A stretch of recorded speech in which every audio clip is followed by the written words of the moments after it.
Très bien, donc DeepAgent peut désormais générer des applications mobiles complètes à partir d'une simple instruction en langage naturel.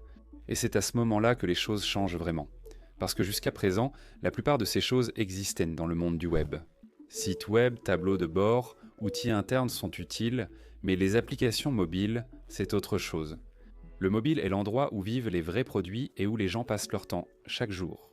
Honnêtement, beaucoup de gens, moi compris, attendaient en cela depuis longtemps. Ce que DeepAgent fait ici, ce n'est pas simplement accélérer un peu le développement, mais vraiment changer la façon dont les applications sont créées dès le départ. Les gens utilisaient autrefois le terme vibe coding pour quelque chose qui était franchement bien plus primitif que ça, mais là c'est différent. Et pour vous montrer comment cela fonctionne vraiment en pratique, pas seulement en théorie. Tests ont été menés sur diverses idées d'applications créées de zéro via des prompts, dont une application de résolution du Nouvel An. Cela paraît simple au départ, mais c'est un vrai test de résistance.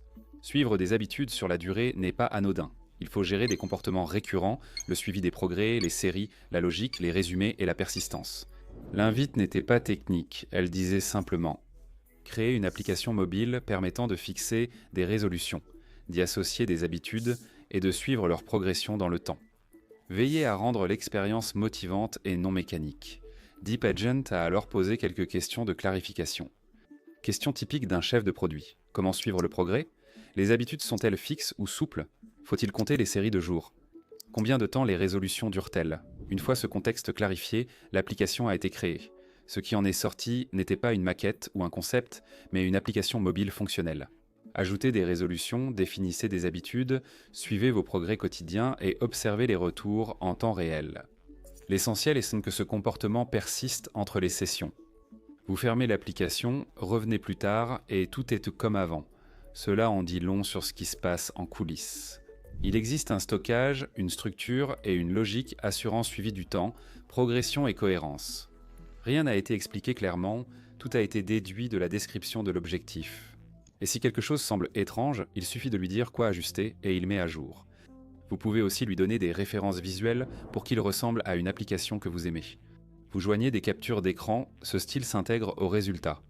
Ensuite, les tests deviennent plus concrets et axés données. Une application de suivi des dépenses permettait aux utilisateurs d'enregistrer et catégoriser leurs dépenses, gérer plusieurs devises, définir des budgets et consulter des synthèses dans le temps.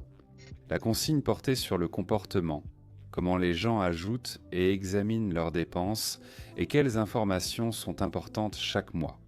L'intelligence artificielle a complété le reste. Ce qui frappe, c'est la discrétion de l'infrastructure apparente. Une fois que l'application est générée, il y a un back-end qui fonctionne sous Node.js, il y a des interfaces de programmation d'applications qui gèrent les dépenses, les catégories, les budgets et l'authentification. Vous pouvez consulter la base de données, voir l'emplacement des données, exécuter des requêtes et la télécharger. Tout cela a été généré avec environ 320 crédits. Ce chiffre est important car, si vous avez déjà utilisé d'anciens outils de codage intelligence artificielle, vous savez à quelle vitesse les coûts augmentent. Quand vous leur demandez une tâche non triviale, le coût est ici presque négligeable, surtout avec un abonnement mensuel. Après la construction initiale, vous pouvez encore itérer, repenser, ajouter des intégrations ou étendre les fonctionnalités. Du point de vue de l'utilisateur, cela ressemble simplement à une application de gestion des dépenses normales et bien conçue, où tout se met à jour au fur et à mesure de votre utilisation. Les budgets prennent tout leur sens avec le temps, et rien ne semble bricolé ou artificiel. Ensuite, la même approche a été appliquée à un tracker de fitness. L'objectif était familier. Les utilisateurs se connectent, enregistrent leurs séances d'entraînement, consultent leur activité quotidienne, examinent les statistiques et suivent leur progrès au fil du temps. DeepAgent a encore posé des questions pour clarifier, puis créer l'application. L'application mobile de fitness permet d'enregistrer rapidement les séances d'entraînement. L'activité quotidienne apparaît aussitôt et l'historique se construit avec le temps. Les crédits restent inchangés. Il a fallu très peu de choses pour obtenir quelque chose de fonctionnel. À ce stade, un schéma devient évident.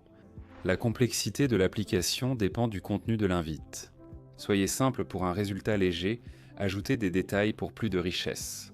Le système n'impose pas une seule approche. Les choses deviennent intéressantes quand le test quitte les tableaux de bord pour des expériences interactives où le jeu mobile intervient. L'idée était de concevoir un jeu match 3 inspiré de Candy Crush, avec des visuels colorés et des mécaniques attrayantes. C'est là qu'on s'attendrait normalement à ce qu'un système d'intelligence artificielle ait des difficultés, car les jeux impliquent des règles d'état en temps réel, de la progression et des boucles de rétroaction.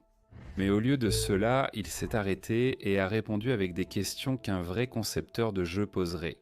Essayez de déterminer si cela doit être une expérience à plusieurs niveaux, comment le score devrait réellement compter, quel type de mécanique la rendent captivante, et si les joueurs doivent commencer directement, ou si leur progression doit être sauvegardée au fil du temps. Ces réponses déterminent toute la structure de l'application. Une fois fourni, le système a créé un jeu jouable. Le résultat, un match 3 fonctionnel avec niveau, mécanique sans spécial, suivi du score et visuel digne d'un jeu mobile.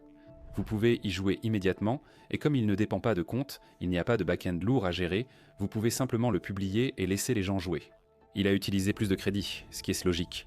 Il y a plus de logique, mais l'essentiel étant que le système ne générait pas seulement du code, il pensait à la jouabilité et instaurait des règles cohérentes et familières. Maintenant, l'exemple le plus complexe était une application mobile de réseau social, inspirée de plateformes comme X, mais pensée pour le mobile. Le système devait gérer compte utilisateur, publications, fil d'actualité et interactions. Il a examiné ce qui devait figurer dans la version initiale et ce qui pouvait attendre. Les équipes sans produits expérimentés les consacrent beaucoup de temps à ce type de cadrage. L'application comprend la connexion, les profils, la publication et un fil d'actualité simple. C'est clairement un produit minimum viable et c'est intentionnel.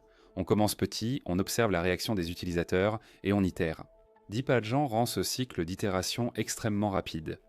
Vous ne repartez pas de zéro, vous indiquez juste l'étape suivante, c'est très rapide. Quelle application lanceriez-vous en 2026 et qui pourrait cartonner?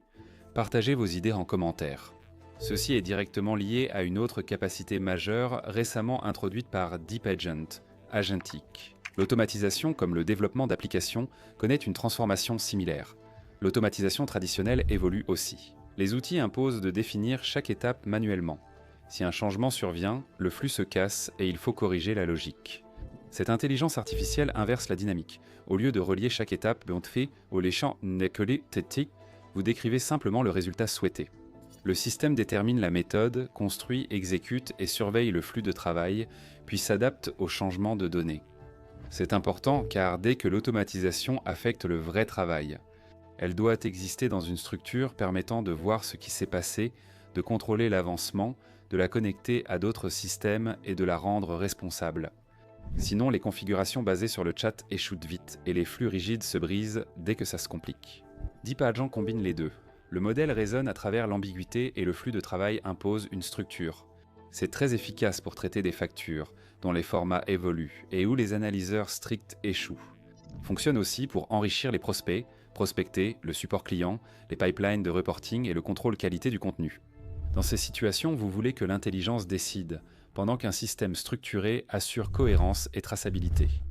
La force de cela réside dans l'intégration des flux de travail à l'environnement où vous planifiez, élaborez la logique et gérez les agents.